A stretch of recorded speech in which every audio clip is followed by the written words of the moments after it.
الحمد لله رب العالمين الصلاة والسلام على رسوله الكريم أما بعد فأعوذ بالله من الشيطان الرجيم بسم الله الرحمن الرحيم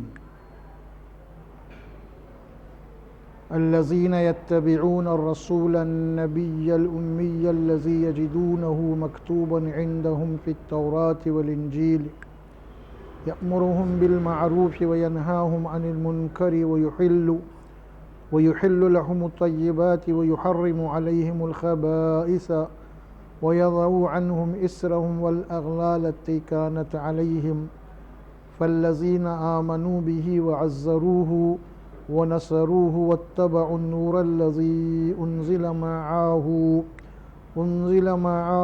أولئك هم المفلحون قل يا أيها الناس إني رسول الله إليكم جميعا الذي له ملك السماوات والأرض لا إله إلا هو يحيي ويميت فآمنوا بالله ورسوله النبي الأمي الذي يؤمن بالله وكلماته واتبعوه لعلكم تهتدون صدق اللہ العظیم۔ سورہ اعراف کے آیت نمبر 157 اور 158 جو تلاوت کیے گئے ہیں، گزشتہ نشست میں بھی اسی آیات کو تلاوت کیا گیا تھا، انہی آیات کو۔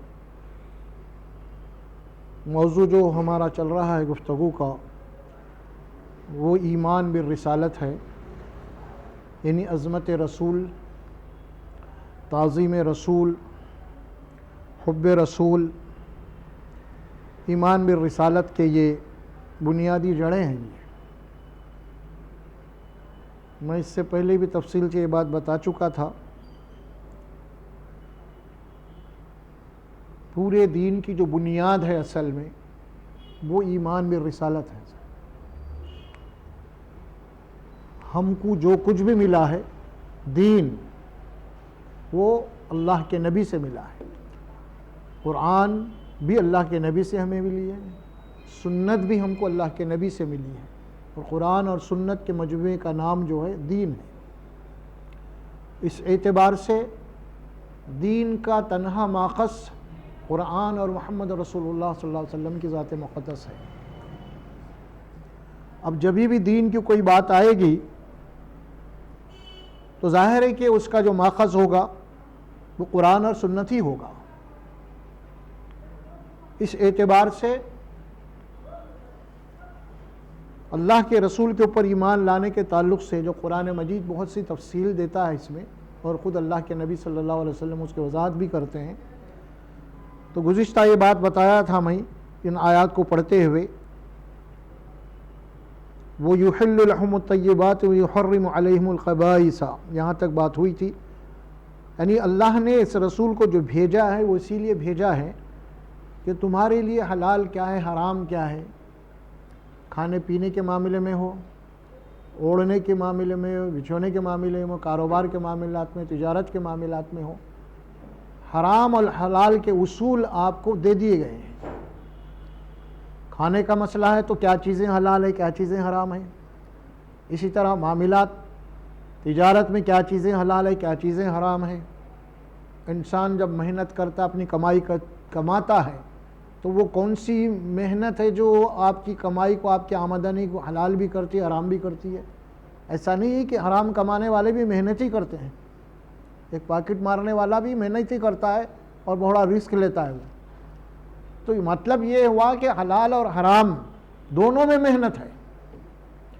ایسا نہیں ہے کہ حرام آپ کو ایسا مل جائے، بلکہ حرام میں تو خطرات ہے آپ کو۔ اور تو اس اعتبار سے اب ظاہر ہے کہ محنت تو آپ کر رہے ہیں، لیکن آپ کی محنت کے ذریعے سے آپ جو کما رہے ہیں کیا وہ حلال ہے یا حرام ہے، یہ دیکھنا پڑے گا۔ کسی بھی چیز کو، کوئی بھی چیز حرام ہوتی ہے، ایک تو اللہ تبارک و تعالیٰ اس کو اپنے وجود میں حرام قرار دیا، اپنی پیدائش میں اس کا وجود ہی حرام ہے۔ مثال کے طور پہ خنزیر ہے، حرام ہے، یہ اپنے وجود میں حرام ہے۔ یہ تو کچھ چیزیں ایسے ہیں کہ پیدائشی طور پہ اللہ نے پیدا کیا وہ حرام ہی ہیں، کچھ چیزیں ایسی ہیں جو انسان حلال چیزیں اپنے ذرائع سے اس کو استعمال کے حاصل کرنے کے ذرائع سے وہ چیز حلال حرام ہو جاتی ہے. اب آپ دیکھیں اللہ تعالیٰ نعمتیں پیدا کہ کھجور ہے ایک نعمت ہے اللہ کی, انگور ہے ایک نعمت ہے اللہ کی. دیکھیے اب آپ, لیکن اسی کھجور اور اسی انگور کو جب سلا کے اس کا جب شراب بنائی جاتی ہے, یہ اپنے وجود میں تو حلال ہے نا, یہ چیز نہیں ہے. کھجور کھائیے الحمدللہ, اس کے کئی فائدے ہیں, انگور کھائیے جتنے بھی ہے. اگر یہی چیزیں حلال چیزوں کو اگر انسان غلط طریقے سے استعمال کر لے تو وہ کیا ہو جاتا ہے, وہ حلال بھی حرام ہو جاتی ہے. اسی طرح سے آپ دیکھیں گے اللہ تعالیٰ اسی لیے فرمائے کہ حلال چیز ہے, ایک حلال جانور ہے, اگر آپ نے اس کو حلال نہیں کیا ذبح کرتے وقت حرام ہو جاتا ہے. تو حلال ہو نہ, بکری بھی حرام, گائے بھی حرام, مرغی سب حلال چیزیں ہیں. لیکن اگر آپ کا ذبح کرنے کا طریقہ غلط ہے, بغیر ذبح کے اگر آپ اس کو کاٹ کے کھا رہے ہیں تو حرام ہو گئی چیز. یہی معاملہ ہے. پھر کوئی بھی چیزیں حلال و حرام کی تفصیلات یہ ہے. پھر حلال کے سلسلے میں ذبح بھی آپ کر رہے ہیں تو پھر وہاں پہ اللہ کا نام, اللہ کی کبریائی ہونا چاہیے. جیسے ہم ذبح کرتے ہیں بسم اللہ اللہ اکبر, اس میں کیا ہے, اللہ کی کبریائی ہے, وہاں پہ اللہ کی بڑائی ہے. ہم جانور ذبح کر رہے ہیں تو بڑائی کس کی کر رہے ہیں, اللہ کی کر رہے ہیں. تو خوشنودی اللہ کی ہوگی, چاہے روزمرہ کے کھانے کے لیے ہم استعمال کریں یا پھر کوئی عبادات کے لیے ہم ذبح کریں. جیسے قربانی کے جانور عقیقے عبادات کے لیے ذبح ہوتے ہیں, اور روزانہ کھانے کے لیے ذبح ہوتے ہیں وہ جانور, اس میں بھی یہ کہا جائے گا بسم اللہ اللہ اکبر. تو یہ کیا ہے, یہ اس جانور کے اوپر اللہ کا نام لیا جائے گا, اللہ کی بڑائی بیان کی جائے گی, اللہ کی خوشنودی کے لیے جو ہے نا حلال کیا جائے گا, ذبح کیا جائے گا. اگر غیر اللہ کا نام لیا جائے گا یا غیر اللہ کی خوشنودی کے لیے ذبح کر دیا جائے گا تو پھر وہ حلال جانور بھی حرام ہو جائے گا. یہ اس فلسفے کو سمجھنا ہے. تو یہاں اللہ فرماتے ہیں ہم کیوں بھیجے رسول کو, وَيُحِلُّ لَهُمُ الطَّيِّبَاتِ, جو طیب چیزیں ہیں, پاک صاف چیزیں ہیں, وہ بھی اللہ کے نبی حلال بتاتے ہیں. اور اسی طرح وَيُحَرِّمُ عَلَيْهِمُ الْخَبَائِثَ, اور جو خبیث اور گندی چیزیں ہیں جو انسان کو نقصان دے وہ بھی جو ہے اس کو حرام قرار دیتے ہیں. اس کی تفصیلات بتاتے ہیں. وَيَضَعُ عَنْهُمْ إِسْرَهُمْ وَالْأَغْلَالَ الَّتِّي كَانَتْ عَلَيْهِمْ,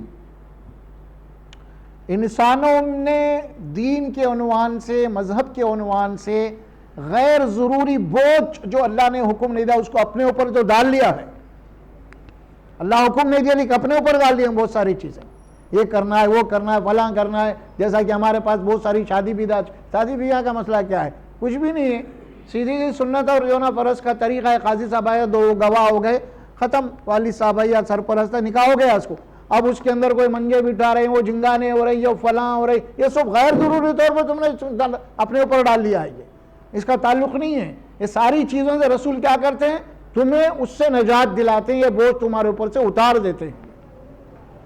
اور پھر وَالْأَغْلَالَ الَّتِّي كَانَتْ عَلَيْهِمْ, اور تمہارے پیروں میں جو غلامی کے بیڑیے ہیں, یعنی مطلب اس زمانے میں اور آج کے دور میں بھی انسان اللہ تبارک و تعالیٰ کا غلام ہے, کسی اور کا نہیں ہے, کسی اور کا غلام نہیں ہے. بہت سارے ایسے لوگ ہیں, بہت سارے ایسے مذاہب ہیں جس کے اندر لوگ جو ہے اپنے آپ کو ان کا غلام بنا لیے,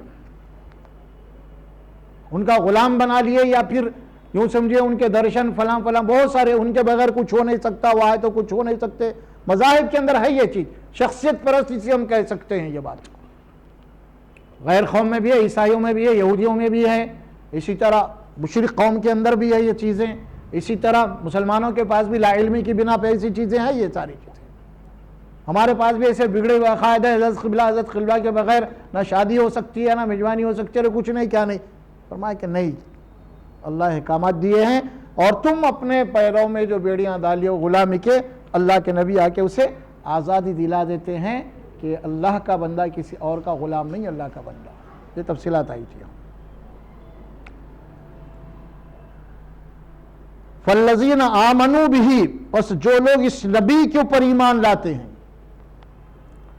وَعَزَّرُوهُ وَنَصَرُوهُ, اور اس نبی کی عزت کرتے ہیں, وَنَصَرُوهُ, اور اس نبی کی مدد کرتے ہیں,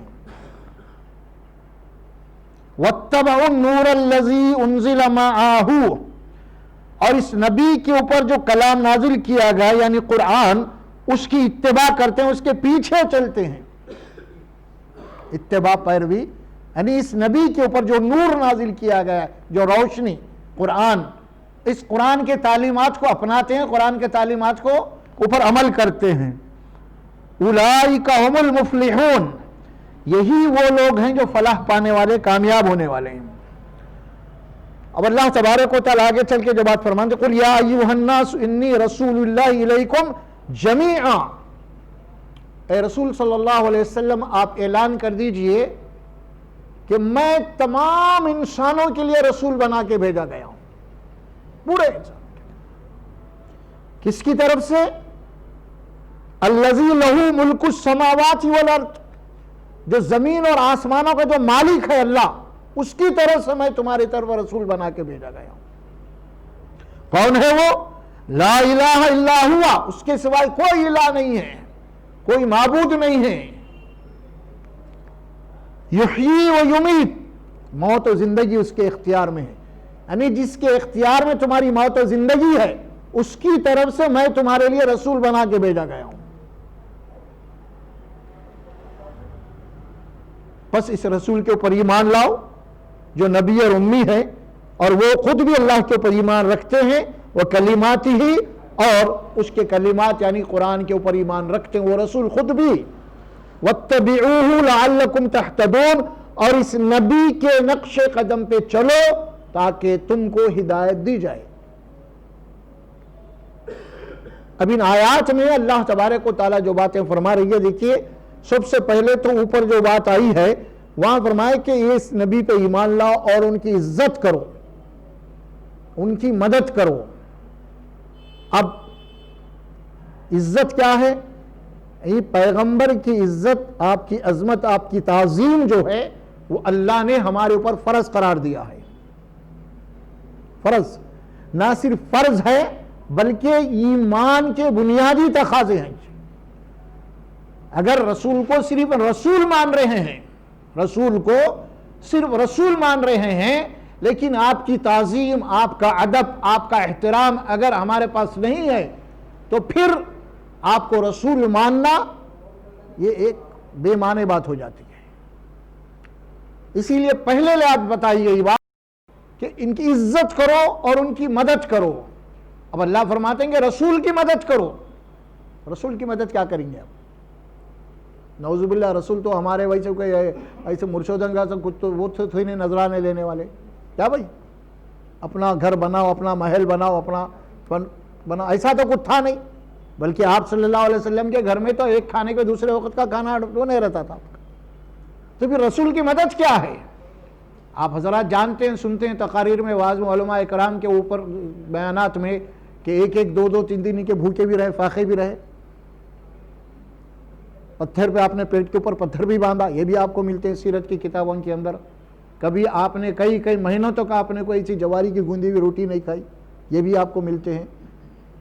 کیا رسول اللہ صلی اللہ علیہ وسلم اگر یہ خواہش کرتے تو کیا صحابہ کرام کہاں سے کہاں رکھ دیتے آپ کے پیر میں کانٹا نہ چبھتا؟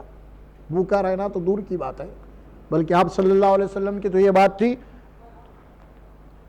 خالی ایک دفعہ آپ مسجد نبوی کے اندر بیٹھے ہوئے تھے، سائل آئے کچھ آنے کے بعد میں، فوری آپ کو یاد آ گیا تو آپ اٹھ کے چلے گئے مجلس کا ایک، اور گھر میں کچھ بچا تھا لا کے اس کو جو ہے صدقے کے طور پہ دے دیا، بس جو کچھ بچا تھا۔ تو آپ صلی اللہ علیہ وسلم کی زندگی یہ تھی بہرحال۔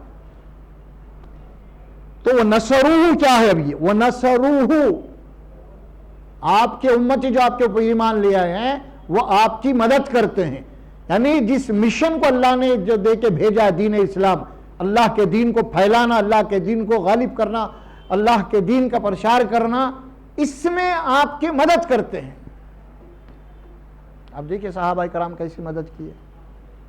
صحابہ کرام یہ مدد کرے تو دین عرب سے نکل کے جناب یہ افریقہ میں چلا گیا، پوری دنیا میں پھیل گیا، اپنی ہر چیز کو انہوں نے قربان کیا۔ تو نصرو کے معنی کہ اللہ کے دین کے لیے اللہ کے نبی کے دست و بازو بن جاتے ہیں، آپ کے ہر معاملے میں مدد کرتے ہیں، دین کے معاملے میں، دین کو غالب ہونے کے لیے، دین کو پھیلانے کے لیے۔ تو یہ آپ کے امتیوں کے اوپر فرض کر دی گئی بات یہ ہے نصرو۔ اور واتبعوا النور الذی انزل معہ، اور کون لوگ ہیں یہ؟ جو نور ہے آپ کے اوپر نازل کیا گیا. دیکھیں وَاتَّبَعُوا اتباع کرتے ہیں نور الذی انزل معہ، انزلہ کے معنی نازل کرنا، اترنا، معہ جو آپ کے ساتھ ہے، یعنی قرآن. اس قرآن کو نور بولا، روشنی ہے، اس قرآن کو فالو کرتے ہیں، اس قرآن کو اپناتے ہیں یہ لوگ جو آپ کی عزت کرنے والے، آپ کی توقیر کرنے والے ہیں، جو آپ کی مدد کرنے والے ہیں.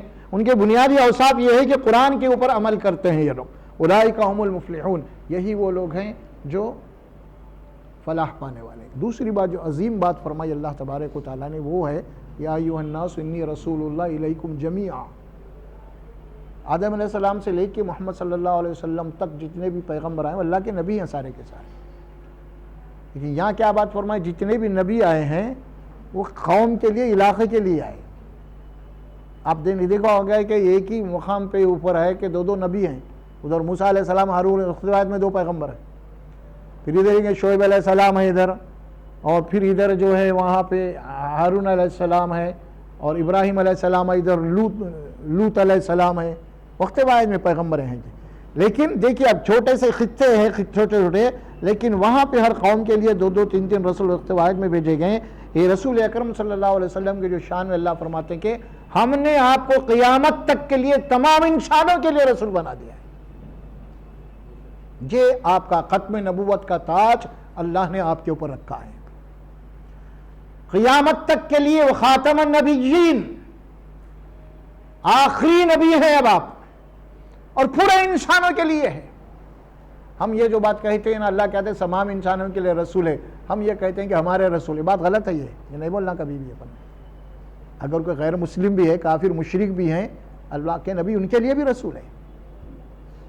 یہ نہیں کہ ہم خالی ہمارے رسول نہیں، ہمارے حلقے کا لیڈر نہیں، ہماری کونسلٹی کا تو نہیں ہے. یہ اللہ اعلان کر رہا ہے تمام انسانوں کے لیے رسول ہے. یہ بہت بڑی غلط فہمی ہے جو ہم کہتے ہیں کہ ہمارے رسول، سب کے رسول ہے. یہودیوں کے رسول، عیسائیوں کے رسول، مشرکوں کے رسول، جتنے بھی مذاہب کے ماننے والے ہیں، اللہ فرماتے ہیں سب کی طرف ہم نے آپ کو رسول بنا کے بھیجا ہے. یہ ہے امتیاز اللہ کے نبی صلی اللہ علیہ وسلم. خاص طور پہ خاتم النبیین، وما ارسلناک الا رحمۃ للعالمین. ہم نے آپ کو سارے عالم کے لیے، سارے انسانوں کے لیے تا قیامت تک کے لیے رحمت بنا کے بھیجا ہے. تا قیامت تک کے لیے آپ ہی رسول ہیں تمام انسانوں کے لیے. آخری انسان بھی جب آئے گا اس کے لیے بھی آپ رسول ہیں. یہ اعزاز اللہ تبارک و تعالیٰ نے آپ کو دیا ہے، ختم نبوت کا تاج، اور تمام انسانوں کے لیے آپ کو رسول بنایا ہے. یہ آپ کے لیے مخصوص جو نا خصوصیات میں سے ہے، آپ کی عظمتوں میں سے ہے. اس اعتبار سے تو رسول اکرم صلی اللہ علیہ وسلم کی عظمت اور تعظیم، آپ سے محبت، ہم اس کے اوپر انشاءاللہ گفتگو کریں گے. یہاں پہ گزشتہ بھی اس کے اوپر گفتگو ہوئی تھی، لیکن بہت سارے باتیں باقی تھی. لیکن اصل کیا ہے، اللہ کے نبی صلی اللہ علیہ وسلم کی عظمت تو دیکھیے اب ہر مسلمان کے دل میں ہے. کوئی ایسا مسلم نہیں ہے انہیں کچھ بھی ہوگا عملی اعتبار سے. اللہ کے نبی صلی اللہ علیہ وسلم کی عظمت اس کے دل میں برابر ہے. انہیں جاہل ہے، ان پڑھ ہے، گنہگار ہے، وہ الگ بحث ہے وہ، لیکن اللہ کے نبی کی عظمت تو ہر مسلمان میں ہے. اس سے کسی کو انکار نہیں ہے. اب دوسری بات محبت کہتے ہیں، محبت بھی ہے، ایسا نہیں کہ محبت نہیں ہے. لیکن اللہ سبحانہ و تعالیٰ جو بات فرماتے ہیں، عظمت کے تقاضے کیا ہیں، محبت کے تقاضے کیا ہیں، اور مقام نبوت کیا ہے، عظمت رسالت کیا ہے، اس کو سمجھنا ہے. اس کو سمجھنا بے حد ضروری ہے. اسی بات کو ہم سمجھنے کی کوشش کریں گے آج انشاءاللہ. بہت سارے غلط فہمیاں ہیں پبلک میں، عوام میں ہیں، اس کو بھی دور ہو جائیں گے ہمارے لیے. غلط فہمیاں بھی ہیں، محبت کے معنی ہم غلط بھی لے لیتے ہیں بعضی وقت. دیکھیے اللہ کے پاس جو معاملہ ہے، ہم کہتے ہیں کہ اللہ کے پاس اندھی محبت نہیں چلتی، نہیں چلتی. اسی لیے محبت، اللہ سبحانہ و تعالیٰ محبت کے لیے بھی جو الفاظ استعمال کیے ہیں قرآن میں، وہ بڑے پاک الفاظ کو استعمال کیا ہے. محبت، یہ ہمارے یہاں جو کہتے ہیں نا عشق رسول، یہ غلط بات ہے. یہ لفظ عشق جو ہے بہت ہی غلط بات ہے. عاشقان رسول نہیں. آپ دیکھیے آپ اپنی بیوی کو بول سکتے ہیں کہ میں آپ کا عاشق ہوں؟ کیا صاحب؟ آپ اماں کو بولتے میں آپ کا عاشق ہوں بول؟ کیوں نہیں بولتے آپ؟ اماں میرے کو آپ سے عشق ہے بولتے، آپ نہیں بولتے؟ کیوں نہیں بولتے؟ کیونکہ یہ جو الفاظ ہوتے ہیں نا، یہ پاکیزہ الفاظ استعمال کیے جاتے ہیں رسول کے لیے. یہ اجمی الفاظ ہے، یہ فارسی الفاظ ہے. یہ عشق شاعروں کی شاعری میں الفاظ آتے ہیں، لیکن اللہ تبارک و تعالیٰ اس بات کو قطعی نہیں پسند کرتے. اللہ قرآن میں جو الفاظ استعمال کیے ہیں، قُلْ إِن كُنْتُمْ تُحِبُّونَ اللَّهَ فَاتَّبِعُونِي يُحْبِبْكُمُ اللَّهُ. اگر تم کو میرے رسول سے محبت ہے، اگر تم کو اللہ سے محبت ہے تو میرے رسول کے طریقے میں چلو. دیکھیے آپ، محبت کا لفظ آتا ہے قرآن میں، اللہ کے لیے بھی محبت کا لفظ آیا جاتا ہے. وَالَّذِينَ آمَنُوا أَشَدُّ حُبًّا لِلَّهِ. جو لوگ اللہ کے اوپر ایمان رکھتے ہیں اور سب سے زیادہ شدید محبت وہ اللہ سے کرتے ہیں. یہ جاہلوں کی باتیں ہیں، اجمیوں کی باتیں ہیں، عشق کی باتیں، اس کی باتیں، فلاں باتیں غلط. اور ایک بہت ساری باتیں ہیں. دیکھیے آپ کو ہم غیر شعوری طور پہ استعمال کرتے ہیں، ہم رسول کو سرکار کہتے ہیں. نہیں کہنا چاہیے. کیوں بھائی؟ کیونکہ یہ لفظ دوسروں کے لیے بھی استعمال ہوتا ہے. نظام سرکار، ہماری چل رہی سو سرکار، یہ سرکار وہ سرکار، تو نعوذ باللہ یہ کامن ہے یہ رسول. ہاں، اب کسی کو بولتے بھائی ایک سرکار چل رہی جھیڑوں کی ہے، وہ بھی ان کی ایک سرکار، وہ بھی ہماری سرکار ہے بولتے انہوں. یہ سرکار کا لفظ ہو گیا. آقا، یہ بھی غلط بات ہے. آقا کوئی بھی ہو سکتا ہے. میں کسی کا غلام ہوں تو میرا آقا ہے. آپ کسی کے غلام ہوں تو آقا، انہیں کتنے آقا ہیں. تو یہ جو جملے ہیں گھٹیا جملے، یہ نبی سے منسوب نہیں کیے جا سکتے. اللہ نے نبی کو جو الفاظ استعمال کیے ہیں وہ الفاظ استعمال غور کرو آپ. نبی، رسول معمولی بات نہیں ہے کلمات قرآن کے. اور پھر جہاں دوسرے الفاظ میں آپ نے فرمایا یا ایھا المزمل، یا ایھا المدثر، اے اوڑھنے والے، ایک چادر اوڑھنے والے، چادر لپٹنے والے، اور کیجئے جس کے اندر عظمت کے الفاظ ہوتے ہیں. یہ گھٹیا الفاظ پتہ نہیں کون لگا دیے ہیں نبی کے ساتھ. یہ غیر ضروری طور پہ، غیر شعوری طور پہ یہ توہین ہے آپ کی. سمجھ میں آ رہا؟ آپ کس کو بھی آقا بول دیتے ہیں اٹھا کے. سمجھ میں آ رہا؟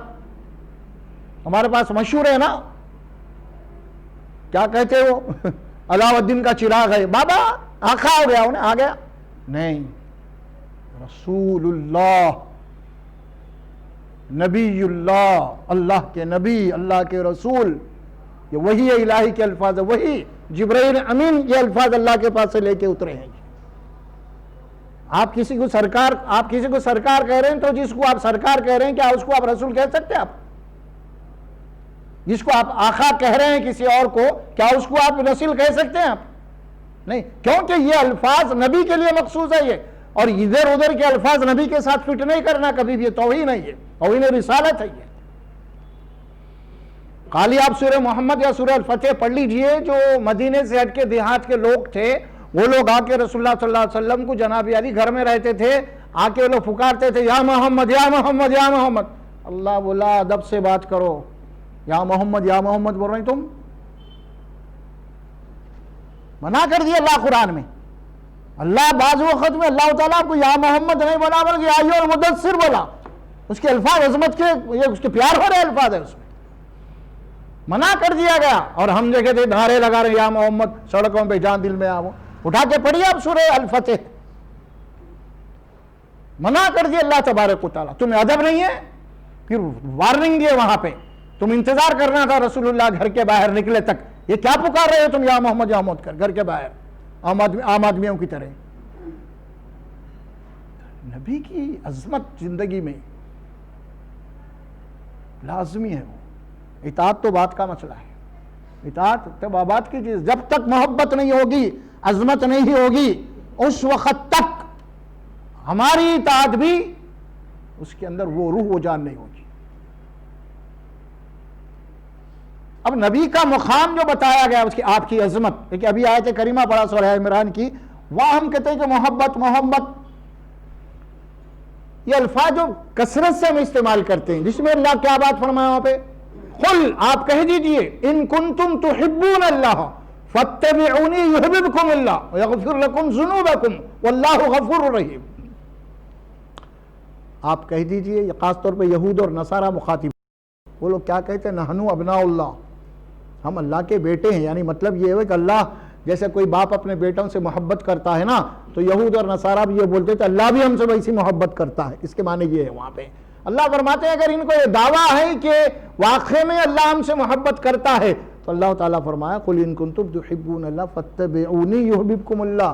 اگر تم کو اللہ سے محبت کا دعویٰ ہے تو اللہ کہہ رہا ہے کہ میرے نبی کے طریقے پہ چلو تو اللہ تم سے محبت کرے گا. اب کیا بات ہوئی؟ بات بڑی اہم ہے. قرآن کے جملے یہ دو مقام ہوتے ہیں محبت کے، دو فریق ہوتے ہیں، ہے نا بھائی؟ محبت، میں آپ سے محبت کر رہا ہوں لیکن آپ سے مجھ سے محبت نہیں کر رہے تو پھر یہ محبت نہیں ہوتی ایک طرفہ. کبھی بھی محبت تو دو طرفہ ہوتی ہے. کبھی بھی کوئی ایک بھی محبت کرے دوسرا نہ کرے تو پھر وہ چلتی نہیں بات آگے. اللہ فرماتے ہیں تم ذرا سوچ لو اچھی طریقے سے، تمہارا دعویٰ یہ ہے کہ تم اللہ سے محبت کر رہی ہیں، لیکن اللہ جو ہے نا اس سے ایک اونچی بات کہتا ہے، اس سے اوپر، اس سے زیادہ والی بات. وہ کیا ہے؟ اللہ خود تم سے محبت کرے گا. دو باتیں ہیں. اعلیٰ درجہ کون سا؟ میں اللہ سے محبت کروں یا اللہ مجھ سے محبت کرے؟ کون سا اعلیٰ درجہ ہے؟ اعلیٰ درجہ یہ ہے کہ اللہ مجھ سے محبت کرے. اب یہ اعلیٰ درجہ حاصل کرنے کے اللہ کیا کہتے ہیں؟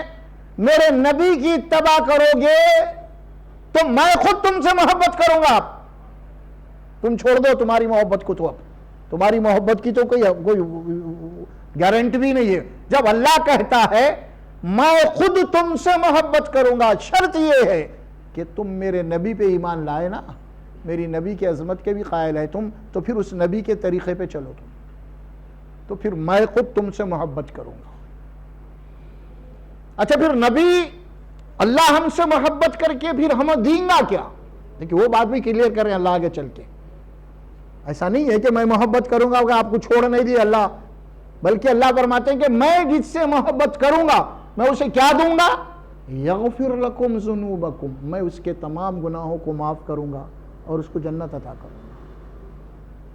یہ نہیں کہ اللہ کسی سے محبت کر رہا ہے یا اللہ کے رنگ میں رنگے گئے تو جناب علی اس کو کوئی خدا کا کوئی اختیارات دے دیے اللہ اپنی اس میں شامل کیا. ایسا نہیں ہوگا معاملہ، بلکہ اللہ اس کو سب سے بڑی بشارت یہ دے رہے ہیں میں کسی سے محبت کرنے کے معنی یہ ہے میں اس کے گناہوں کو معاف کروں گا، اس کی مغفرت کروں گا اور اس کو جنت میں داخل کروں گا. واللہ غفور الرحیم، اور میں غفور بھی ہوں اور رحیم بھی ہوں. یہ دیا اللہ. ہمارے پاس یہ تصورات ہے کہ بھائی کچھ لوگ ہیں اللہ کے وہ محبوب، اللہ کے چہیتے ہیں، اللہ ان کی ٹالتا نہیں، وہ نہیں. یہ سب باتیں سب بیکار باتیں ہیں، سب یہ غیر قرآنی باتیں ہیں، اس کی کوئی حقیقت نہیں ہے. یہ اپنے انسانوں کے خیالات ہے، انسانوں کے تصورات ہے. اس میں دین میں اللہ کے پاس کوئی مقام نہیں ہے اس کا. اب لاکھ فرما لیجئے اپنی جگہ پہ. لوگاں تو یہاں پہ جنت کے سرٹیفکیٹ بھی دے رہے ہیں، جس کے کوئی ایسے بھی مسلمانوں کے بعد فرقے ہیں انتقال کے بعد باضابطہ ان کو جنت کی پلاٹنگ بھی کر کے یہاں پہ دے رہے ہیں، نام بھی لکھ دے رہے ہیں، جنت میں فلاں مقام بھی دیا جا رہا، اتنے انجور کے جار کھجور کے جار وہ بھی لکھ کے دیے جا رہے ہیں. تو کیا بات ہے پھر یہ؟ نعوذ باللہ. ہاں وہ حساب، وہ کتاب، وہ فلاں سب بیکار ہو گئی. گویا کہ پوری جنت ان کے ہاتھ میں آ گئی. اب جنت کی پلاٹنگ یہی ہو رہی بیٹھ کے. اب یہ سب باتیں بالکل یہ طور پہ غلط ہیں، قرآن کے خلاف ہے. نبی کے تعلق سے یہ بات نہیں کہی، نبی نے کبھی یہ نہیں کہا اپنے تعلق سے. یہی بات ہے ہم کو اصل میں سمجھنے کی. خرابی کہاں پیدا ہو رہی ہے اس کو جاننا ضروری ہے. ہم لیے کہ نبی کا مقام کیا ہے، نبی کا مرتبہ. وہ حدیث میں آپ کے سامنے پڑھا تھا گزشتہ بھی، لا یؤمن احدکم حتی اکون احب الیہ من والدہ وولدہ والناس اجمعین. تم میں سے کوئی شخص یعنی مومن نہیں ہو سکتا تا وقت کہ میں اس کے نزدیک اس کی باپ، اس کی اولاد اور تمام انسانوں سے زیادہ محبوب نہ ہو جاؤں. وہ مالی ہی و اہلی دوسری حدیث میں آتے ہیں، اور اس کا مال اس کے اہل ویال سے زیادہ محبوب نہ ہو جاؤں، وہ مومن نہیں ہو سکتا. اتنی کلیئر بات ہے، اس کی وضاحت میں بیان کر چکا ہوں. اب اسی کے ضمن میں ایک دوسری حدیث بھی آتی ہے ایک، دیکھیے آپ، وہ بھی الفاظ بالکل اسی طرح کے ہیں، لا یؤمن احدکم حتی اکون حتی ہواہ تبعا لما جئت بہ. یہاں کیا بات کہی گئی؟ تم میں سے کوئی شخص اس وقت تک مومن نہیں ہو سکتا حتی ہواہ، یہاں تک کہ اس کی خواہشات، اس کی مرضی، اس کے ارادے، اس کے منصوبے، اس کی نیتیں، اس کا پروگرام میری لائی ہوئی دین، میری لائی ہوئی شریعت کے تابع نہ ہو جائے. اب یہ کون بول رہے ہیں؟ وہ رسول بول رہے ہیں، جس سے محبت ہے ہونا چاہیے، جس کی عظمت ہے ہونا چاہیے، لازم ہے اس کے بغیر مومن نہیں. آپ کا ارشاد یہ ہو رہا ہے، کوئی شخص اس وقت تک مومن نہیں ہوگا یہاں تک کہ اس کی خواہشات، ہوا ہو، ہوا کے معنی ہوا خواہشات نفس، تبع لما جئت بہ، تبع اتباع، میری لائی ہوئی شریعت، میرا لایا ہوا دین، میری لائی ہوئی کتاب قرآن کے مطابق نہ ہو جائے، تابع نہ ہو جائے، اس وقت تک وہ مومن نہیں ہوگا. چلیے تیسری ایک حدیث آتی ہے اس سلسلے میں، اس میں تو وارننگ دی گئی باضابطہ. وہ وارننگ کیا ہے؟ من رغب عن سنتی فلیس منی. اب یہ آپ سن لیجیے، عربی کے جملے ہیں یہ. فمن رغب عن سنتی فلیس منی، جس نے میری سنت سے منہ موڑا، جس نے میرے طریقے سے اعراض کیا، جس نے میری طریقے کو چھوڑ دیا، یا جس کو میرا طریقہ پسند نہیں، رغبہ کے معنی پسند کے بھی آتے ہیں، رغبت سے آتی ہے بات، جس کو میرے عمل سے دلچسپی نہیں، میرے طریقے سے دلچسپی نہیں، فمن رغب عن سنتی فلیس منی، بس اس سے میرا کوئی تعلق نہیں. جس نے میرے طریقے سے منہ موڑا، یہ منہ موڑنے کے الفاظ کیا ہے؟ سادہ الفاظ. کوئی کھانے کی چیز آپ کے سامنے آئے گئی، کوئی سالن ہے، کوئی مٹھائی ہے، کچھ بھی ہے، اگر وہ اتر گیا آپ بوسیں گے تو فوری کیا کرتے آپ؟ منہ موڑ لیتے ہیں. کیا بھائی منہ موڑنے کے معنی کیا ہے؟ اس کا جو ترجمہ کیا گیا ہے محدثین مفسرین نے وہ یہی کیے، منہ موڑ لینا، اعراض کر لینا. تو مطلب یہ ہوا کہ اگر کوئی کھانے کی چیز ہے، اگر اس کے اندر کوئی بو آ رہی ہے تو فوری ناک پانا چڑھا کر منہ موڑ لیتے، بازو رکھ دیتے، یعنی کیا یہ میرے استعمال کی چیز نہیں ہے، میں نہیں کھاتا، چھوڑ دیتا ہوں. اور یہی معاملہ اگر کوئی میری تعلیمات اس کے سامنے آ گئے اور وہ ناپسند محسوس کرتے ہوئے اس کو منہ موڑ لے کے جس طرح سالن باسی کو اترا ہوا چھوڑ دیا، اسی طرح نبی کی سنتوں کو چھوڑ دیا، اس سے میرا کوئی تعلق نہیں. دیکھیے آپ کھانا آپ ڈالیے، ملا لیے، اتر گیا تھا، نہیں معلوم تھا، لیوارا میں تو کھانا چھوڑ دیتے آپ، منہ موڑ لیتے اس سے. کیوں منہ موڑ لیا؟ پسند نہیں ہے، پسند نہیں ہے اب آپ کو.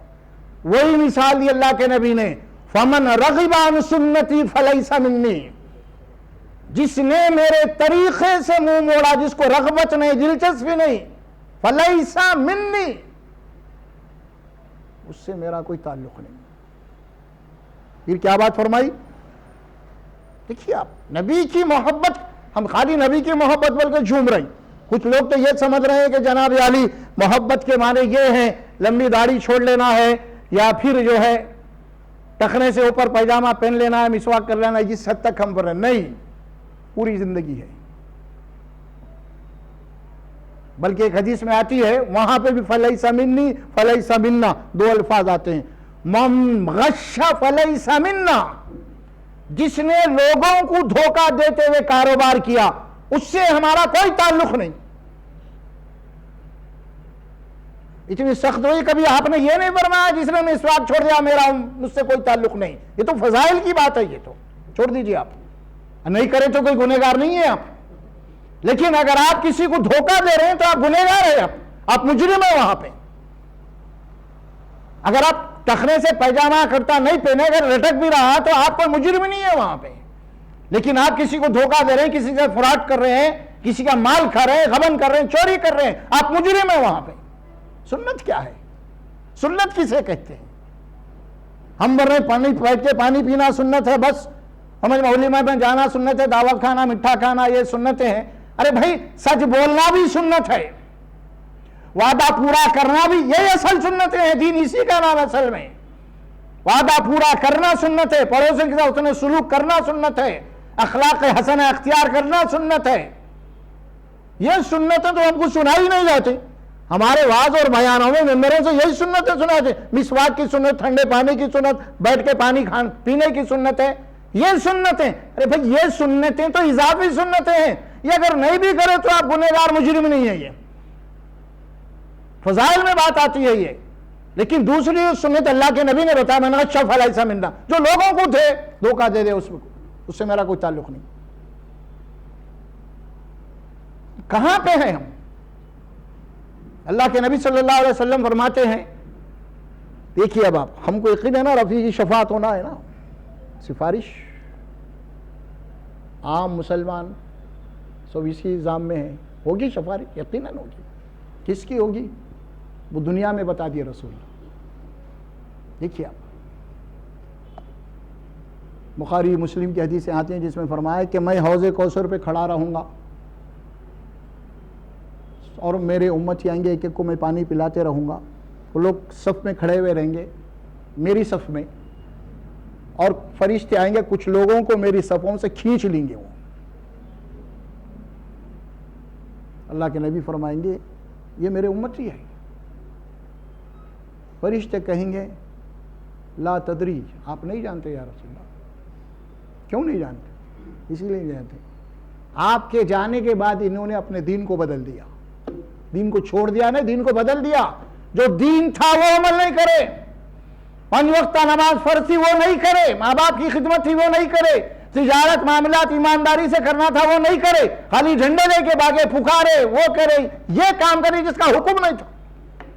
بدل دیا دین کو. جب فرشتے بات کہیں گے تو اللہ کے نبی کیا کہیں گے؟ سحقن سحقن لمن غیر بعد دینی, مجھ سے دور کر دو, کھینچ کے لے کے جاؤ میرے نزدیک سے, جنہوں نے میرے بات میرے دین کو بدل دیا, خود بدل گئے. کہاں ہیں بھائی؟ کہاں پہ کھڑے ہوئے ہیں اپن؟ ہم کہتے ہیں کہ نبی کی شفاعت, نبی کی سفارش سن لیجئے آپ, اللہ کے نبی خود اعلان کرتے ہیں. اللہ کے نبی صلی اللہ علیہ وسلم اپنے امتیوں سے کچھ آخرت کی, جنت کی نجات, ضمانت کے لیے کچھ چیزیں مانگی ہیں. تو ایک حدیث آتی ہے جس میں آپ فرمایا تم مجھے 6 چیزوں کی, 6 باتوں کی ضمانت دو, میں تمہیں جنت کی ضمانت دیتا ہوں. اضمنوا لی 6 من انفسکم اضمنوا لکم الجنہ, تم مجھے 6 باتوں کی ضمانت دے دو دنیا میں تو میں تمہیں جنت کی ضمانت دے دیتا ہوں. تو 6 کیا ہے؟ اصدقوا اذا حدثتم, جب بھی بات کرو تو سچی بات کرو, پکی بات کرو. کیا فرمایا؟ پہلی ضمانت یہ ہے, جب بھی بات کرو تو سچی اور پکی بات کرو, جھوٹ نہیں. اس کے بعد فرمایا وَأَوْفُوا اِذَا وَعَدتُّمْ, جب وعدہ کرو تو پورا کرو, دھوکے بازی مت کرو, فراڈ مت کرو, گھمانے پھرانے کی بات نہیں کرو. وعدہ کرو تو پکا سچا پورا کرو. وَعَدُّوا اِذَا تُمِنْتُمْ, لوگوں کی امانتوں کو واپس کرو. 3 ہو گئے. وَغُضُّوا أَبْصَارَكُمْ, اپنے نگاہوں کو نیچی رکھو. دیکھا آپ, اپنی نگاہوں کو نیچی رکھو. وَاحْفَظُوا فُرُوجَكُمْ, اپنے شرمگاہوں کی حفاظت کرو. وَكُفُّوا أَيْدِيَكُمْ, اپنے ہاتھوں کو لوگوں کے اوپر ظلم و زیادتی سے روکو. ان ہاتھوں سے کوئی غلط کام مت کرو, دھوکہ مت دو, ظلم مت کرو, اپنے ہاتھوں کو روکو. غلط کام کرنے سے ان ہاتھوں کو روکو. یہ 6 باتوں کی تم ضمانت اگر دو گے تو میں جنت کی ضمانت تمہیں دیتا ہوں. کہاں ہے آج یہ 6 باتیں؟ دیکھ لو آپ, کس کے پاس ہے, کون کر رہا, کیا ہے؟ خالی جناب علی ہم یہ کہہ رہے ہیں کہ بھائی شفاعت ہو جائیں گی, شفاعت ہو جائے. ارے بھائی شفاعت ہو جائے گی, ہوں گی شفاعت, کس کی ہوں گی یہاں ہے تفصیلات, یہ ڈیٹیل یہ ہے. سفارش ہوں گی, آئیں گے, اللہ سفارش کی اجازت دے گا. کن لوگوں کو دے گا؟ ان لوگوں کو دے گا جس کی ڈیٹیل اللہ کے نبی بتا رہے ہیں یہاں پہ. اور ایک مختصر حدیث جو آئی تھی اللہ کے نبی نے یہ بات فرمائی تھی، مختصر سی حدیث ہے، 2 جملے حدیث کے فرمایا، تم مجھے 2 باتوں کی ضمانت دو، میں تمہیں جنت کی دیتا ہوں۔ ایک وہ جو تمہاری 2 جبڑوں کے بیچ میں اپنی زبان تم گواہی دو، ضمانت دو، ان زبانوں سے تم تفرقہ نہیں ڈالو گے، غیبت نہیں کرو گے، چغلی نہیں کرو گے، جھوٹ نہیں بولو گے، دھوکہ نہیں دو گے، کسی کو تکلیف دہ جملے نہیں کہو گے، تم مجھے ضمانت دو، میں تمہیں جنت کی ضمانت دیتا ہوں۔ اور تمہارے 2 رانوں کے بیچ میں شرمگاہ ہے، تم اس کی ضمانت دو کہ تم کوئی غلط کام، کوئی غلط قرت نہیں کرو گے، تو میں تمہیں جنت کی ضمانت دیتا ہوں۔ یہ سب کھول کے خالی رسول شفاعت بولے تو یہ سب شیطانی باتیں ہوتی ہیں۔ جب تک شرائط پورے نہیں ہوں گے اس وقت تک کوئی تصور کرنا غلط بات ہے۔ آپ دیکھیے کہ نماز عبادت ہے، نماز کے شرائط ہے، بغیر شرائط کے آپ سیدھا خود بول کے چلیں گے مسجد میں جا کے ٹھہر جائیں گے اللہ تو ہوتی نماز؟ کیوں نہیں ہوتی؟ نماز کے شرائط آپ نے پورے نہیں کیا۔ اس کے لیے وضو، اس کے لیے طہارت ہے، اس کے لیے وضو ہے، پھر وضو کے فرائض ہیں، پھر جگہ کا پاک ہونا ہے، ساری چیزیں ہیں، قبلہ رخ ہونا ہے، اس کی شرائط میں سے یہ شرائط پورے نہیں کر کے آپ دیکھ اللہ کو ٹھہرے تو نماز ہوتی نہیں ہوتی؟ کیوں نہیں ہوتی؟ شرائط آپ نے پورے نہیں کیے۔ اسی طرح اگر اللہ کے نبی صلی اللہ علیہ وسلم کی جو سفارش ہے، شفاعت کا معاملہ ہے، جب تک وہ شرائط پورے نہیں ہوں گے اس وقت وہ چیز عطا نہیں ہوں گی۔ آپ کچھ بھی کر لو نہیں ہوگا۔ کیا مقام بتایا اللہ تبارک و تعالیٰ نے نبی کا؟ آپ سوچیں گے تو ہوش اڑ جائیں گے۔ آپ ہم سمجھ رہے ہیں خالی ہوش اڑ جائیں گے، ہوش۔ سورہ فتح کی آیت آپ پڑھیں گے، یا ایھا الذین آمنوا لا تقدموا بین یدی اللہ ورسولہ واتقوا اللہ، اے ایمان والو اللہ اس کے رسول سے آگے مت بڑھو، پیچھے رہو، ڈرتے رہو اللہ کے معاملے میں، نافرمانی سے بچتے رہو۔ اس کے بعد بات آتی ہے اصل اللہ کے نبی کی عظمت کیا ہے، مقام کیا ہے۔ یا ایھا الذین آمنوا لا ترفعوا اصواتکم فوق صوت النبی ولا تجہروا له بالقول کجہر بعضکم بعضا ان تحبط اعمالکم وانتم لا تشعرون۔ یہ کس کو بولی جا رہی بات؟ ابو جہل کو نہیں بولی جا رہی، ابو لہب کو نہیں بولی جا رہی، بولی جا رہی ایمان والوں کو۔ یا ایھا الذین آمنوا، اے مومنو اپنی آوازوں کو رسول کی آواز سے بلند مت کرو۔ کیا بات ہے بھائی؟ اس سے بھی کوئی اعلیٰ ادبی جملے ہو سکتے ہیں کیا؟ مقام نبوت، عظمت رسالت کی نہیں ہو سکتے۔ یہ آخری جملے اللہ فرماتے ہیں نبوت کی شان میں، آخری جملے جو اللہ فرماتے ہیں۔ نبی کو سمجھ کیا رکھا ہے تم نے؟ رب کائنات کی طرف سے نمائندے ہیں وہ، خالی تمہارا کاؤنسلر آ گیا تو میں کاؤنسلر بڑا کرتا ہوں، حیثیت کیا ہے اس کی؟ یہ رب کائنات، اس کی طرف سے نبی بنا کے بھیجے گئے ہیں۔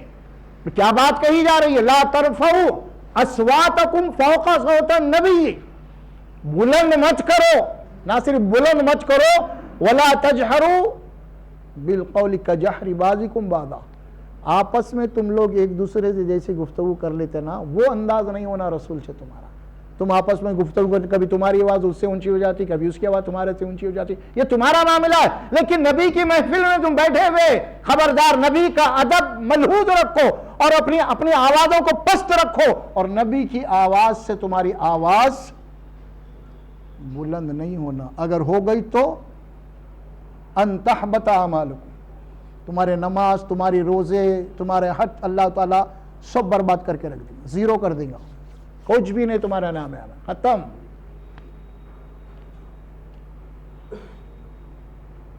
ان تحبط اعمالکم وانتم لا تشعرون، اور تم کو ہوش بھی نہیں ہوگا، شعور بھی نہیں ہوگا۔ تم تو بولیں گے میں تو حاجی ہوں، میں تو اتنے عمرے کروں، میں اتنے مسجدیں بنائے، یہ کروں، لیکن وہاں جانے کے بعد میں سب ختم ہو جائے گا۔ اگر نبی کی ادب نہیں ہے، نبی کی آواز سے آواز اٹھ رہی ہے، یہ کلام کرنے کا ایک طریقہ ہوتا ہے سمجھانے کا، کسی بات کو سمجھانے کا، کسی کی عظمت کو بتانے کا، کسی کے مقام کو بتانے کا کچھ طریقے ہوتے ہیں ہر زبان میں۔ اللہ تبارک و تعالیٰ بھی آپ صلی اللہ علیہ وسلم کے عظمت اور آپ کے مقام کو یہاں پہ بتایا ہے۔ اس کے معنی صرف لفظی یہ نہیں ہے کہ آپ کی آواز سے آواز اونچی ہو جانا ہے، یہ نہیں ہے، یہ تو ایک اللہ تعالیٰ آخری حد بتایا ہے۔ اللہ فرماتے ہیں کہ سوچو ہمارا حکم کیا ہے؟ اگر ہمارے نبی کی آواز سے تمہاری آواز اگر بڑی ہو جائے تو تمہارے اعمال برباد کر دیے جائیں گے. اگر تمہارا عملی زندگی میرے نبی کے احکامات کے خلاف اگر ہو گئے تو کیا ہوگا پھر؟ آواز بلند ہو رہی تو اللہ کو پسند نہیں، لیکن اگر ہماری زندگی نبی کے احکامات کے خلاف جا رہی، نبی کے سنتوں کے خلاف جا رہے، اللہ اس کو کب قبول کریں گا؟ بات کو سمجھانے کا طریقہ ہوتا ہے یہ. ہم بھی کہتے ہیں نا، اگر کوئی نہیں سنتا نا، زیادہ بحث کر لیتا ٹھہرتا، تو کیا بولتے ہیں ہم؟ زیادہ کبھی زیادہ بات مت کر، چل اونچی بات نہیں کرنا، جو بول رہے اتنا کر بولتے تھے. دیکھو آپ جتنا بول رہے ہوں اتنا کر، زیادہ بات مت کر. اللہ وہی بول رہے ہیں جتنا کہہ رہے ہیں اتنا عمل کرو، زیادہ باتیں مت کرو، زیادہ بحثیں مت کرو. یہ بات بتائی جا رہی ہے، ہم سن لیتے ہیں ذرا. یہ ہے مقام نبوت. اب ہماری پوری زندگی اللہ ماشاء اللہ کہاں گزر رہی، کدھر گزر رہی. اچھا یہ نبی کا ادب، نبی کے آواز سے آواز بلند مت کرو بول رہی، پھر یہ جو بڑے بڑے ہمارے پاس کیا کیا پکارتے پھر رہے ہیں، اس کا کیا ہوگا؟ نعرہ رسالت، اب پوچھو مت کیا ہوگا اس کا. حدیث کی کتابوں میں آتا ہے جب آیت مبارکہ نازل ہوئی، رسول اللہ صلی اللہ علیہ وسلم کے مجلس میں جب صحابہ بیٹھتے تو ان کی حالت کیا ہوتی معلوم؟ راوی بیان کرتے ہیں یہ آیت کے بعد جب صحابہ اپنی مجلس میں بیٹھتے تو ایسے بالکل خاموش بیٹھتے کہ گویا کہ ان کے سروں کے اوپر کوئی پرندہ بیٹھا ہوا ہے، اگر ہلائے تو اڑ جاتا، پورے ادب سے.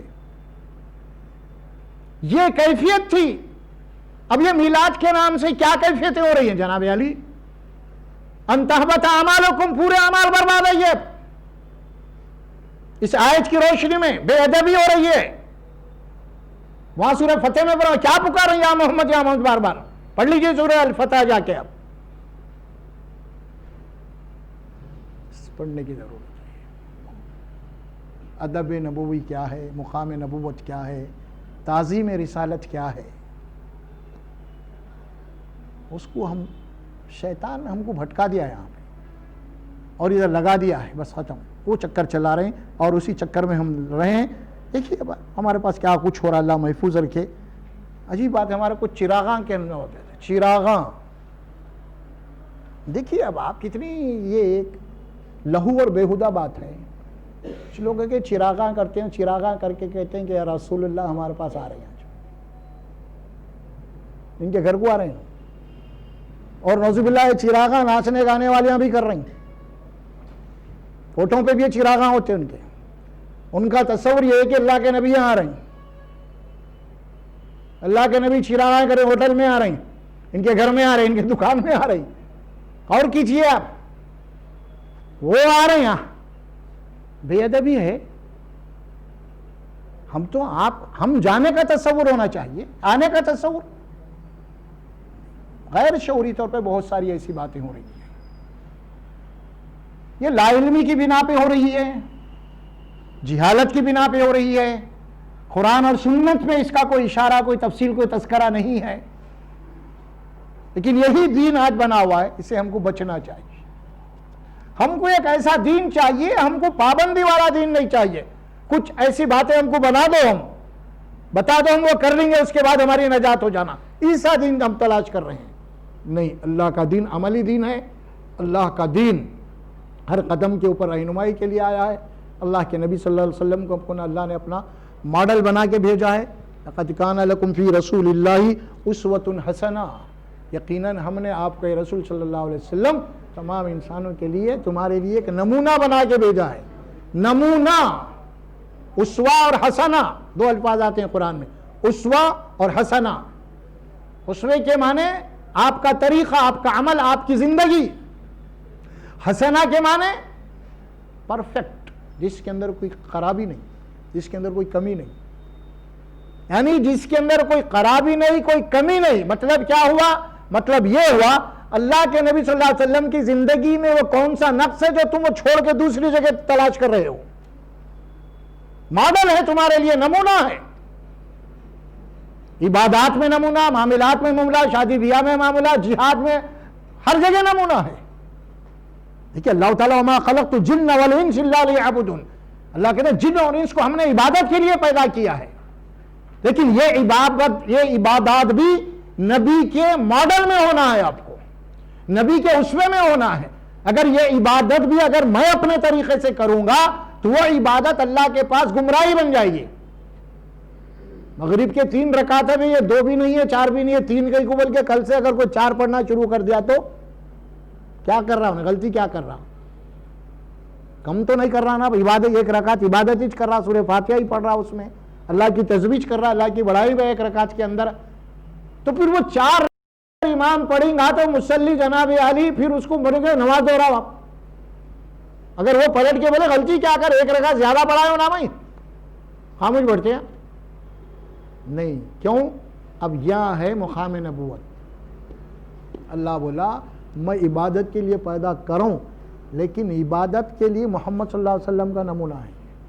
آپ کے نمونے سے ہٹ کے اگر تم زندگی بھر عبادت کرتے رہو گے تو وہ عبادت میرے دربار میں قابل قبول نہیں، اس کے اوپر اجر نہیں، عذاب دیا جائے گا۔ بات موٹی سی ہے نا، سمجھ میں آ گئی؟ اب دین کے نام سے کچھ بھی کام کرو، اب آپ اللہ کے نبی کا طریقہ ہونا، یہ جتنے کام ہم کر رہے ہیں اس کے اندر کوئی اللہ کے نبی کا کوئی حکم نہیں ہے، کوئی طریقہ نہیں ہے صحابہ کا، تو پھر کیسے؟ سوچنا ہے، اس میں معمولی بات نہیں ہے۔ عید کا دن ہے، حضرت علی رضی اللہ تعالیٰ کی دور خلافت میں ایک واقعہ ہوا، حدیث میں آتا ہے، وہ عیدگاہ کے اندر ایک شخص نماز پڑھ رہا ہے، عید کی نماز سے پہلے نفل نماز۔ حضرت علی دیکھے تو فرمایا کہ یہ کیا کر رہا ہے نماز، یہ کیا تو عذاب کی تیاری کر رہا؟ بولے دیکھیں اب نماز۔ وہ شخص پلٹ کے بعد میں بولا اے امیر المومنین، کیا نماز پڑھنے سے عذاب ہوتا؟ نماز پڑھنے سے عذاب نہیں ہوتا، سنت کو چھوڑ کے نماز جو پڑھ رہا ہے اس پہ عذاب ہوگا۔ یہ نبی کا طریقہ نہیں ہے، زندگی میں کبھی نبی جو ہے جناب علی عید کے دن کوئی نماز نہیں پڑھے نفل، تو اگر پڑھ رہا ہے تو یہ تیری عبادت، تیرا ایجاد کردہ طریقہ ہوگا۔ پھر اللہ نبی کو کیوں بھیجا؟ پھر کیا ضرورت تھی نبی کو بھیجنے کی؟ تم جیسا چاہے کر لو، پھر دوسری قومیں نہیں کر رہے، اپنے اپنے طور پہ عباداتیں کر رہے نا، ان کے بعد نہیں ہے عبادتیں، پوجا ہے، پاٹ ہے، سب ہے، لیکن نہیں، یہ دین اللہ کا دین ہے۔ یہاں پہ ہر عبادت کے اللہ کا حکم چاہیے اور اس کے نبی کا طریقہ چاہیے، وہ جا کے اللہ کے پاس ہدایت قرار ہے۔ قل ان ھدی اللہ ھو الھدی، آپ کہہ دیجئے ہدایت تو اللہ کی طرف سے ہوگی، تم اپنے طور پہ ایجاد کر رہے ہیں تو ہدایت نہیں ہوتی۔ وہ اب قرآن کے 1-2 آیات ہے، میں اس کو بات کے ختم کروں گا کہ اب نبی کی عظمت اور مقام کیا ہے، آپ کو سمجھ میں آ جائے گی بات۔ ایک سورہ احزاب کی آیت ہے جس میں اللہ فرماتے ہیں وَمَا كَانَ لِمُؤْمِنٍ وَلَا مُؤْمِنَةٍ، کسی مومن مرد، کسی مومن عورت کے لیے اب یہ آزادی نہیں ہے۔ کیا آزادی نہیں ہے؟ اِذَا قَضَى اللَّهُ وَرَسُولُهُ، زندگی کے جن معاملات میں پہلے سے اللہ کے احکامات، اس کے نبی کا طریقہ موجود ہے، اَن يَكُونَ لَهُمُ الْخِيَرَةُ، اب ان کے لیے اختیار نہیں ہے، کیونکہ پہلے سے قرآن ہے، پہلے سے نبی کی زندگی ہے، طریقہ ہے، سنت، اس سے ہٹ کے ان کو اب اختیار نہیں، اپنے طور پہ وہ کچھ سوچ سکیں۔ اَن يَكُونَ لَهُمُ الْخِيَرَةُ مِنْ أَمْرِهِمْ، ان کے اپنے امور میں، ان کے اپنے کاروبار میں، معاملات میں، شادی بیاہ میں، جو بھی آپ کر رہے ہیں، پہلے سے ہی ایک شریعت موجود ہے، قرآن موجود ہے، اللہ کے نبی کی تعلیمات موجود ہے۔ اس کے بعد کسی مومن مرد، کسی مومن عورت کے لیے اب یہ اختیار باقی نہیں ہے، وہ یہ کہے کہ میں دیکھوں گا، دیکھوں گی، سوچوں گا یا سوچوں گی نہیں۔ اگر ایسا تم کرو گے تو اللہ تعالیٰ فرض جرم لگا دیا، وَمَن يَعْصِ اللَّهَ وَرَسُولَهُ فَقَدْ ضَلَّ ضَلَالًا مُبِينًا، اب جو کوئی بھی قرآن اور نبی کے طریقے کو چھوڑ کے اپنی منمانی کرے گا تو وہ یقیناً وہ گمراہ ہے، اور کھلی ہوئی گمراہی بھی۔ ایک آیت کریمہ ہو گئی۔ دوسری آیت سورہ نساء میں آتی ہے فَلَا وَرَبِّكَ لَا يُؤْمِنُونَ حَتَّى يُحَكِّمُوكَ فِي مَا شَجَرَ بَيْنَهُمْ، تیرے رب کی قسم، اب دیکھیں فائنل ہو رہا ہے، تیرے رب کی قسم، اے محمد صلی اللہ علیہ وسلم، آپ کے رب کی قسم، یہ اس وقت تک مومن اور مسلم ہو ہی نہیں سکتے تا وقت کہ یہ زندگی کے اپنے معاملات میں آپ کو اپنا حاکم نہ مان لیں۔ آپ کو اپنا جج نہ مان لیں. دیکھا آپ نے من امرہم، دیکھا وہاں پہ بھئی شجرہ. پھر اللہ فرمائے اذا اخذ اللہ ورسولہ ان یکون لہم الخیرۃ من امرہم. اس کے بعد اللہ جو فرمائے سورہ نساء میں اگر تم ایسا کرو گے تو اللہ کے نبی نے جو بھی فیصلے دیے جو بھی فیصلے کرے وہ فیصلہ تم کو دل و جان سے قبول ہونا چاہیے. وَلَا وَرَبِّكَ لَا يُؤْمِنُونَ حَتَّى يُحَكِّمُوكَ فِي مَا شَجَرَ بَيْنَهُمْ ثُمَّ لَا يَجِدُوا فِي أَنفُسِهِمْ حَرَجًا مِمَّا قَضَيْتَ وَيُسَلِّمُوا تَسْلِيمًا. کیا مطلب یہ ہے کہ نبی کی اطاعت، نبی کی تعلیمات کو مجبوری کا نام لے کے نہیں تم عمل کرنا. کیا کرنا ہے یارو؟ مجبوری ہے، نماز پڑھنا ہے مجبوری. اگر کوئی اطاعت تو کر رہا، عمل کر رہا اسلام پہ، لیکن مجبوری ظاہر کر رہا، یہ مجبوریوں میں کر رہا، اللہ بولا مجبوری والا دین نہیں چاہیے. اللہ فمن شاء فلیؤمن ومن شاء فلیکفر. تمہارا دل چاہتا ہے ایمان لا، انکار کر دو. مجبوری نہیں، تم کو فل آزادی دے دی گئی ہے، پوری آزادی ہے. کیا چاہتے ہیں تم؟ نبی کا طریقہ چاہتے ہیں، اسلام چاہتے ہیں، دین چاہتے ہیں؟ آؤ. چاہتے ہیں؟ نہیں چاہتے انکار کر دو. فلیکفر. پوری آزادی ہے، جو چاہتے کرو. اللہ آزادی دیا ہے. اللہ جو زندگی دیا 50 سال 60 سال 100 سال کی، پوری آزادی ہے. کیا کرتے کرو، لیکن انجام کو سامنے رکھو. کیا ہونے والا ہے سمجھے آپ؟ مجبوری والا دین نہیں. ہمارے پاس کیا بولتے بھائی کچھ لوگ، پڑھ لینا یار کبھی کبھی نماز. مجبوری کبھی کبھی پڑھ لینا بھائی، نہیں پڑھے تو کیسا ہوتا؟ کبھی کبھی تھوڑا یاد کر لیں. کیا بولتے؟ تھوڑا تو یاد کر لینا یار اللہ کو. بھائی آپ قرآن پڑھتے ہیں نا، اللہ کہیں بولا تھوڑا یاد کرو بولے. جہاں بھی احکامات ہے کیا ہے؟ اذکروا اللہ ذکرا کثیرا، اذکروا اللہ ذکرا کثیرا، یا ایھا الذین آمنوا اذکروا اللہ ذکرا کثیرا. کثرت سے اللہ کو یاد رکھو. ہم کیا بول رہے ہیں؟ تھوڑا یاد کر رہا ہوں بھائی. تھوڑا تو کہیں کو اللہ ہمارا محتاج ہے. کیا ضروری ہے بھائی؟ سمجھنے کی ضرورت ہے اس کو. حب نبو کیا ہے، منصب نبوت کیا ہے، معمولی بات نہیں ہے یہ. ہاں، جب تک آپ کے نقش قدم پہ نہیں چلیں گے ہم، آپ کی تعلیمات میں نہیں چلیں گے ہم، اس وقت تک اللہ ہم سے محبت نہیں کرتا. یہ قرآن میں اعلان ہے. تو بہرحال بڑی ہی آسان زبان میں، موٹے موٹے جملوں میں میں آپ کے سامنے اس کی وضاحت کر رہا ہوں تاکہ بات سمجھ میں آ جائے. اگر کوئی علمی انداز اختیار کرے تو بات سمجھ میں نہیں آئے گی. کوئی ایسے دقیق جملے استعمال کریں گے، ادبی جملے استعمال کریں گے، کیونکہ آج تو اردو میڈیم ہے نہیں. اب اردو زبان تو آج کل جو نا خالی چولہے کی ہو گئی، خالی چولہے میں چل رہی ہے، اب کہاں چل رہی باقی. تو اسی لیے زبان کا بڑا مسئلہ آج کل نہیں سمجھ رہے ہم. تو جہاں بھی ہم واعظ بیان کریں گے سمجھائیں گے آسان زبان میں سمجھا، جو زبان پبلک بیٹھی ہوئی سمجھتی ہے. اپنی قابلیت کو مت جھاڑیے اب. جب تک بات سمجھ میں نہیں آئی تو انہیں عمل کیا کریں گے؟ اسی لیے بات سمجھنا ضروری ہے، سمجھانا. قرآن یہی کہ یبین لہم، کھول کے بیان کرو. بولا قرآن کھول کے بیان کرو تاکہ سمجھ میں آ جائے. رسول کے تعلق سے بنا گے رسول مبین، یہ کھول کے بولنے والے تھے، ہر چیز کو صاف صاف بتانے والے تھے. یہ چیز کھول کے بتانا ہے، سمجھنا ہے. تو اللہ سے میں دعا کرتا ہوں کہ اللہ سبحانہ و تعالیٰ مجھے اور آپ کو بولنے اور کرنے سے زیادہ عمل کی توفیق عطا فرمائے. بارک اللہ لی و لکم فی القرآن العظیم ونفعنا وإیاکم بالآیات والذکر الحکیم برحمتک یا ارحم الراحمین. چلیے ہر پیر کو ٹھیک 9 بجے انشاءاللہ یہ درس قرآن کی محفل جو ہے سجائی گئی ہے، اور بڑی ہی یہ نورانی محفل ہے. اللہ کے کلام کی باتیں، اس کے نبی کی باتیں ہوتی ہیں. اس میں آپ بھی شرکت کیجئے، دوسروں کو شرکت کرائیے. کہ عموماً ہم جو طریقہ اختیار کیے ہیں اس میں کوئی قصے اور کہانیوں کو لانے والے نہیں ہیں. یہ خاص بات ہے. یہ لوگوں کے پاس کیا قصے کہانیاں چل رہی نہیں. دین کیا ہے وہ بتانا. دین کہاں ہے؟ قرآن میں ہے، نبی کی زندگی میں ہے، صحابہ میں ہے. یہاں دین ہے. اس کے علاوہ وہ خواب دیکھا، انہیں خواب دیکھا، انہیں وہاں چلے گئے، انہیں یہاں چلے گئے، کچھ ایسا ہوا کچھ ویسا. یہ قصے کہانیاں دین نہیں. قصے کہانیاں ہر ایک کے پاس ہے، ہر ایک کے پاس ہے. دوسری قوموں کے پاس بھی، ان کے پاس بھی واضح بیان چلتے رہتے ہیں. دیکھو کیسے کیسے قصے ہیں. ایسے قصے نہیں. دین نام ہے قرآن، سنت رسول اللہ صلی اللہ علیہ وسلم اور صحابہ اکرام کی زندگیاں، جو اس اسلام کے عملی جماعت تھی. وہ ایک اللہ جن سے راضی تھا اس کو سامنے رکھنا ہے. اور جو بات بھی قرآن اور سنت کے خلاف آئے گی وہ دین نہیں ہوگا، وہ بعد میں دین کے نام سے داخل کر دی گئی ہے. اب سب سے بڑا مسئلہ یہی، اس کو چھانٹنا ہے اپنے کو بیٹھ کے. اب جو بھی سن رہے ہیں ہم، صحیح کیا ہے غلط کیا ہے وہ سمجھنے کے لیے قرآن اصل ہے. قرآن محفوظ ہے، اسی لیے قرآن کی روشنی میں ہم کو سمجھنا ہے. دین کی بات نہ میری ہو سکتی نہ آپ کی ہو سکتی ہے. بہرحال اللہ سے دعا ہے اللہ سبحانہ و تعالی ہم سب کو توفیق عطا فرمائے. السلام علیکم.